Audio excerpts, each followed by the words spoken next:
tadi mengambil dari kalian waktu kita belajar sebelum juga. Assalamualaikum warahmatullahi wabarakatuh. Waalaikumsalam warahmatullahi wabarakatuh. Nah, untuk pembelajaran sekarang seperti yang Bapak sampaikan minggu kemarin kan kita akan belajar perihal proklamasi, tetapi kan proklamasi itu sudah diajarkan di minggu-minggu kemarin. Nah, jadi sekitar sekarang itu mau belajar tentang sekitar proklamasi aja. Jadi nanti ada PPKI, BPPKI dan lain sebagainya. Nanti kalian interaktif aja, jangan kayak biasa diem-diem itu, enjoy aja sekarang. Nah, sebelum mulai boleh untuk ketua kelasnya pimpin dua, siapa ketua kelas? Boleh pimpin dua. Berdoa Pak.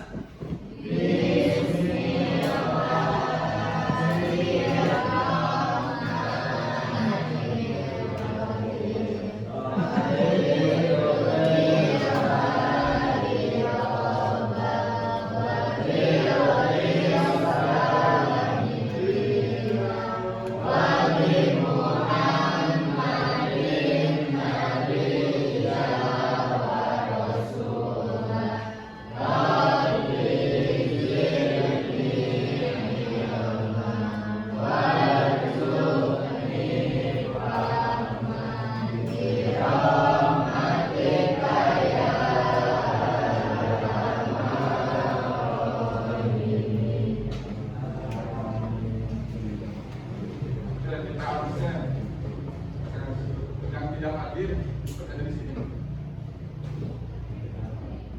Dwi Fitriani, Nabil, Salsabila, Agung, Rizka sama Lutfi.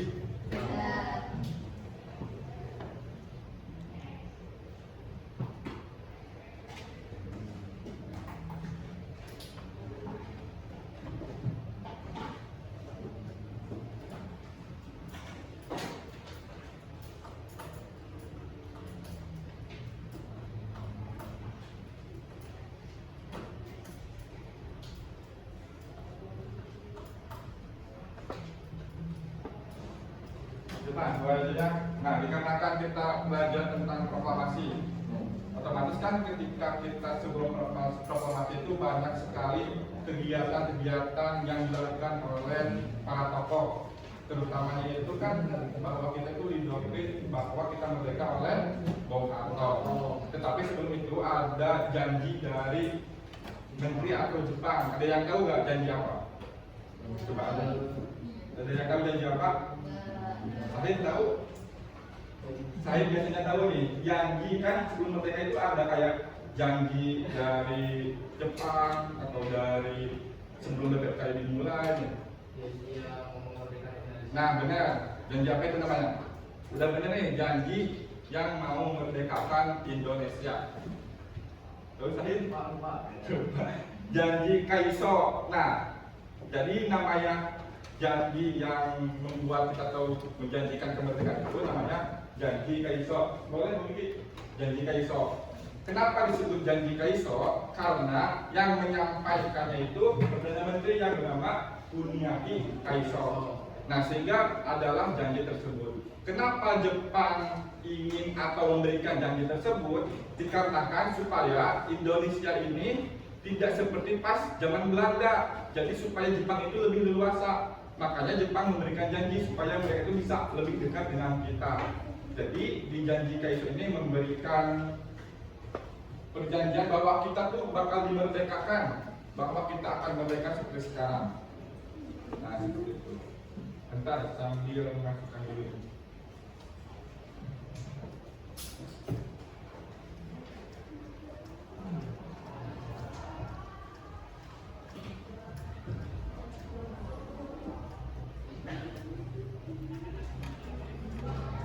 Nah, jadi persiapan kemerdekaan itu dengan diawali oleh Perdana Menteri dari Jepang yang disebutkan janji Kyoto pada tanggal 7 September 1945. Jadi janji ini diberikan harapan dan tinggi bagi rakyat Indonesia supaya kita itu Kalau kata Sunda namanya kata dari Sunda, orang teh hati keresahnya kata Jepang memberikan janji kepada kita bahwa Indonesia akan merdeka. Nah, setelah adanya janji tersebut, para tokoh-tokoh khususnya ada dari Soekarno dan Hatta itu mulai membentuk adanya pembentukan BPUPKI. Kenapa sih BPUPKI itu dibentuk? Karena kan nanti bakal ada PPKI. Jadi untuk BPUPKI ini untuk mempersiapkan, karena kita sebagai warga Indonesia, kalaupun kita ingin merdeka tidak seolah-olah angkat tangan lalu proklamasi membacakan, tidak sebenarnya seperti itu. Karena kita yang ingin didirikan ini kemerdekaan bangsa negara kita besar, sehingga para tokoh terdahulu itu membuat atau pembentukan BPUPKI. Nah, pembentukan BPUPKI itu dibentuk pada tanggal 1 Maret 1945 oleh Jenderal Kumakichi Hadara, masih dari pihak-pihak Jepang. Nah, lalu diumumkan di BPUPKI itu oleh Dr. Ludwig Osaka. Nah, tugas dari BPUPKI ini yaitu untuk menyelidiki dan mempersiapkan hal-hal untuk kemerdekaan. Contohnya dengan kemerdekaan termasuk pengurusan dasar negara, undang-undang, lalu membentuk pemerintahan. Jadi yang tadi disebut tidak hanya angkat tangan saja ya, jadi banyak sekali aspek-aspek yang didapatkan. Lalu BPUPKI secara resmi berdiri pada tanggal 29 April 1945 dengan diketahui oleh Kediaman Medio Diningrat. Nah, BPUPKI itu dilaksanakan sidangnya itu 2 kali. Yang pertama itu langsung pada tanggal 29 Mei sampai 1 Juni.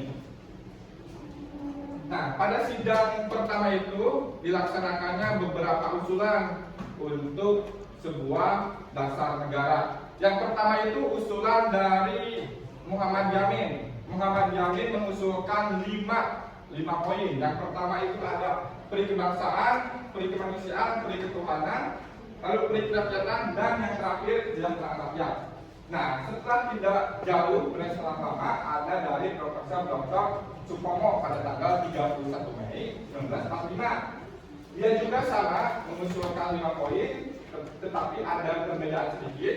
Yang pertama itu ada persatuan, kekeluargaan, keseimbangan lahir batin, musyawarah, dan keadilan rakyat. Nah, dikarenakan dari kedua usulan tersebut menurut Soekarno belum oke, jadi Soekarno mengusulkan kembali nih pada tanggal 1 Juni 1945. Dan usulan Soekarno, pidato Soekarno ini dinamai dengan pidato Pancasila. Nah, bisa kalian tahu bahwa Pancasila sekarang ini dinobatkan atau diadakan itu tanggal 1 Juni. Kenapa Pancasila di 1 Juni? Karena pas Soekarno mengusulkan dasar negara ini pada tanggal 1 Juni. Itu juga dinamakan pidato Pancasila. Sehingga sampai sekarang lah Pancasila itu tanggal 1 Juni 1945. Nah, itu. Lalu, sebelum terancamnya atau beresnya dari perumusan dasar negara itu, Soekarno itu masih belum ingin atau belum gitu ya terhadap dasar negara yang dibuat, sehingga terbuatlah adanya panitia 9. Nah, untuk panitia 9 ini ada 2 golongan, 5 dari golongan nasionalis dan 4 dari golongan Islamis, sehingga terciptalah adanya di sini beberapa masukan nih. Karena yang keempat itu ada dari kaum Islamis, sehingga sila pertama itu adanya ketuhanan dengan kewajiban menjalankan syariat Islam bagi pemeluk-pemeluknya. Tetapi dikarenakan dari kelima orang atau dari panitia 9 itu masih kurang setuju di sidang, sehingga sila pertama itu menimbulkan protes dari perwakilan masyarakat Indonesia Timur. Maka diubahlah sampai sekarang untuk sila pertama itu menjadi ketuhanan yang Maha Esa. Ada yang tahu kenapa sih diganti menjadi ketuhanan yang Maha Esa? Boleh. Nah, benar ya, dikarenakan untuk negara kita itu tidak hanya Islam saja. Kalau misalkan sila pertama tidak diganti, masih dengan yang tadi ketuhanan beri dengan format Islam-Islaman, berarti Pancasila tidak mewakili seluruh rakyat Indonesia, sehingga di panitia 9 ini digantilah dengan ketuhanan yang Maha Esa. Karena untuk ketuhanan itu kan lebih luas ya, mulai dari Islam, Konghucu, Hindu, Buddha, dan lain-lain. Nah, balik lagi ke panitia 9. Untuk panitia 9 itu khususnya ada 9 orangnya, bukan 10 atau 11. tentunya ada 9. Di sini ada Soekarno, ada Muhammad Hatta, ada Maramis, ada Abu Jakir, ada Abi Cokro, ada Abu Salim, ada Ahmad Saifuddin, ada Muhammad Yamin, ada Khotim Qasim yang tadi disebutkan. Jadi ada 2 golongan antara golongan Islamis dan golongan nasionalis. Nah, selanjutnya di panitia perancangan perundang-undangan masih sama seperti yang tadi. Pada sidang kedua ini ada tanggal 14 Juli 1945. Di situ ada pernyataan tentang pernyataan Indonesia Merdeka, pembentukan perundang-undangan dasar, lalu ada batang tubuh undang-undang dasar yang disebut dengan undang-undang dasar. Jadi di dalam sidang itu merumuskan 3 poin tersebut. Ada juga pokok penting dalam sidang kedua ini. Yang pertama itu seperti yang disebutkan bahwa kita sebagai warga negara Indonesia itu tidak hanya memproklamasikan secara cuma-cuma saja, tetapi di sini bisa dilihat oleh mereka semua harus ada wilayah negara, bentuk negara, pemerintahan, bendera, terus ada bahasa yang digunakan yaitu bahasa Indonesia, lalu dan lain sebagainya. Jadi para tokoh tertentu itu merumuskan tidak secara tiba-tiba untuk mereka. Misalkan kalau misalkan tidak ada panitia perancang undang-undangan, mungkin kita udah ada yang memakai dolar, sudah ada yang memakai peso, kan kita tidak rupiah kalau misalkan tidak dirancang sekarang bisa aja misalkan Samir memakai bahasa Jepang, lalu dia memakai bahasa Inggris, dikatakan kita tidak punya bahasa nasional. Oke, lanjut pada tanggal 7 Agustus 1945 BPU PKI dibubarkan. Ada yang tahu kenapa BPU PKI dibubarkan? Coba ada yang tahu nggak kenapa BPU PKI dibubarkan? Kenapa? Karena dibentuknya KPK. Betul. Ada lagi nggak? Kenapa BPU? Udah tadi benar ya? Karena dibentuknya PKI. Ada yang lain? Kenapa BPU dibubarkan? Ini sejarah yang boleh. Kenapa bentuk PKI dibubarkan? Kenapa bentuk PKI dibubarkan? Selain yang di belakang. Yang di belakang, siapa namanya tadi? Siapa? Berry, ya Berry Anteknya. Benar. Karena dibentuknya PPKI sehingga bentuk PKI dibubarkan. Tidak salah, bagus. Yang lain coba. Kenapa bentuk PKI dibubarkan? Hah? Kenapa BPUPKI dibubarkan? Ada yang bisa? Boleh berpendapat aja. Dikarenakan sudah tidak digunakan lagi atau apa, bebas. Kenapa BPUPKI bisa dibubarkan? Nah, benar ya? Apa yang disebut siapa namanya? Hah? Karena BPUPKI telah menyelesaikan tugasnya. Yang tadinya sedang merancang, BPUPKI itu sudah selesai. Sehingga ketika BPU PKI dibubarkan, terbentuklah PPKI. Ada yang tahu PPKI? Singkatan dari apa PPKI?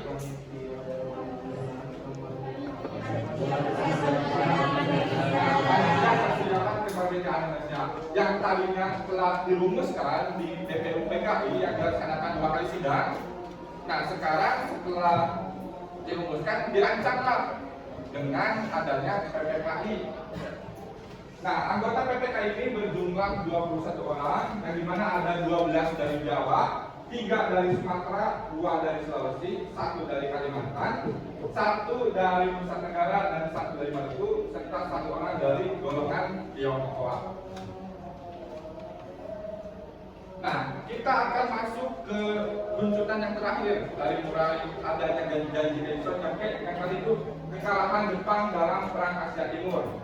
Nah, makanya tadi Bapak bertanya, apakah kemerdekaan kita ini hanya sebatas menang saja oleh Uni Soviet? Apa emang benar kita benar-benar berjuang?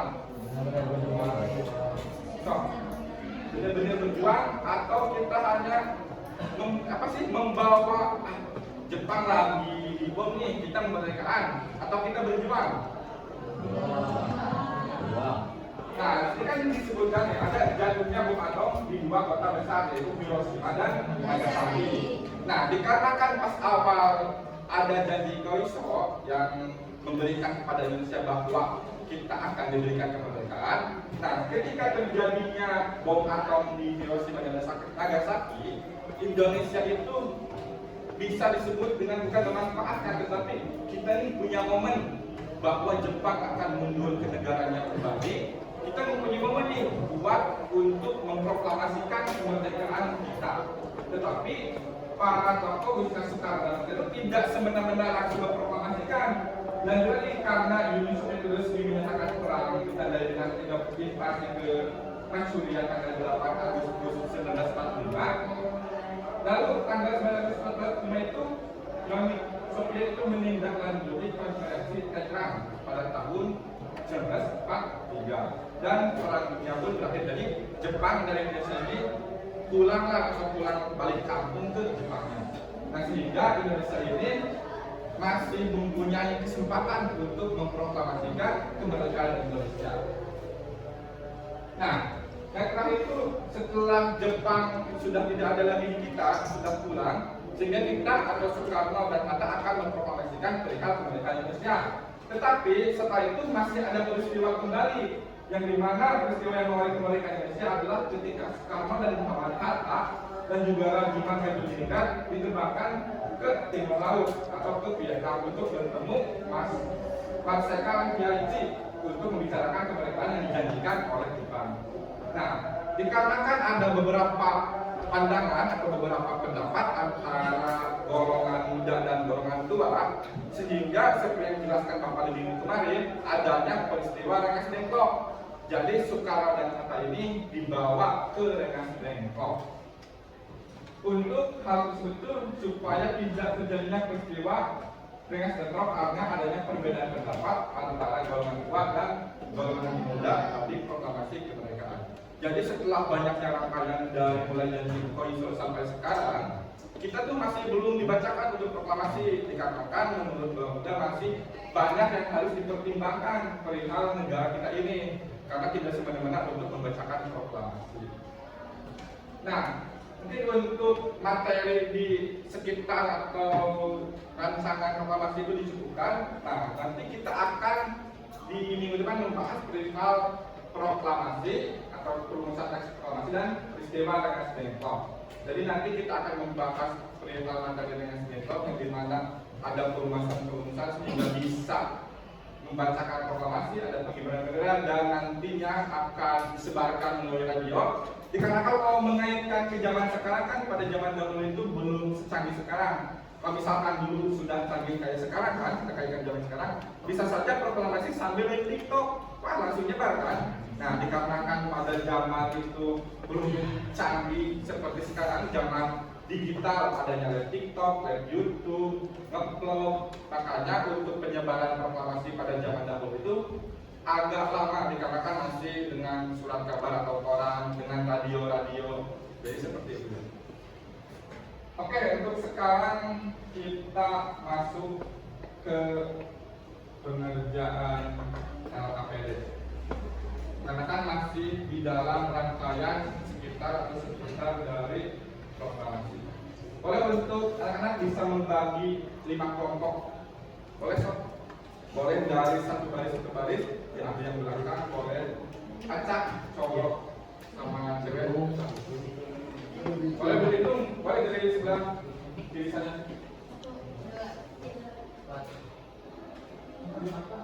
5 kelompok. 1, 2, 3, 4, 5.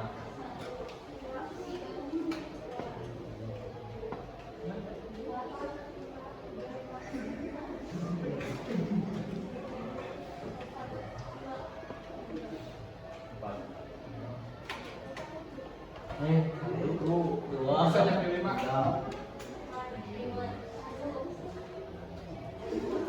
Boleh dari satu boleh kalau bisa. 3. Udah berarti beres. Kelompok 1 boleh dari sebelah kiri saja, kelompok 1, 2, 3, 4 dan 5 boleh di belakang sob. Sesuai dengan urutan. Yang 1 di kelompok 1, yang kedua di kelompok 2 dan seterusnya.